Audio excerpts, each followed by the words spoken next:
Hey, I'm Zach McDonald, your real estate agent with Real Property Associates, and today we're continuing the series, Ways to Lose Money in Real Estate. And episode 3, we're going to talk about speculation and speculating specifically on a market or location.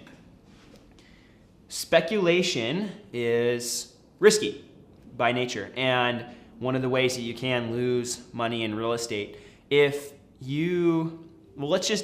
Let's just take a place like Seattle, for example, a place that has good job growth and has had a track record here recently of success. You've seen the local economy is really strong. We've seen the rental market be strong. There's a lot of good things when you look at the Seattle real estate market in general. There's a lot of good things and a lot of positive signs. Now, if you were to go, let's just take Detroit, for example. I'm not a big into Detroit real estate, so excuse me if this example is incorrect at this point, but I do know that Detroit suffered massively in the last downturn and hasn't recovered fully, and there's lots of factors with that. And if you are thinking, well, and I had a client talk with me about this a little while ago, and he was saying, hey, maybe, we go up and buy these houses for $15,000 and, maybe they go up in value again. It's possible that they go up in value, but there would be some speculation to it. The danger with speculation is you can, even with Seattle, right? Let's come back to Seattle. You could say, well, it's been so great.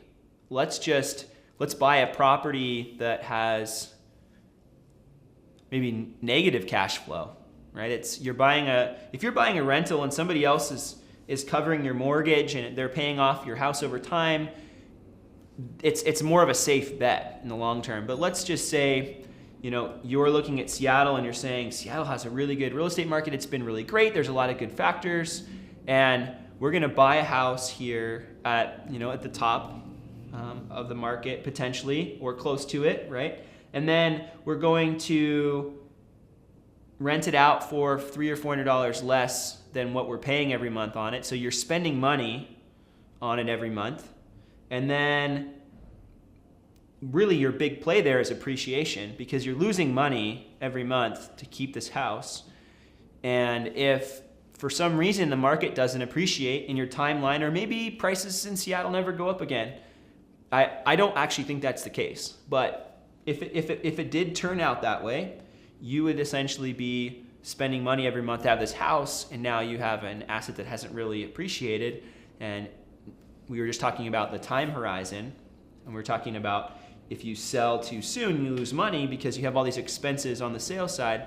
It's not going to end up being a winning investment for you necessarily. So just be cautious with your projections, and be conservative with your projections. If you're thinking like Seattle's going to appreciate 10 to 15% a year for the next 20 years, and in order for your projections to really pencil out, and that's what you're expecting, I would really caution you. It would make sense to have a conservative projection and speculation, right? It would make sense to have a conservative estimate of what growth would look like in an area, but to think that 10 to 12% would be long-term sustainable, would be a sustainable long-term growth, I would say not. So just be cautious with speculating and make sure that you double check your numbers and be realistic with your projections. Thanks so much for watching this series, Ways to Lose Money in Real Estate. If you find this content valuable, please consider liking and subscribing to my YouTube channel. And if you want to see other videos like this, please go over to my page and check out the playlist, Ways to Lose Money in Real Estate.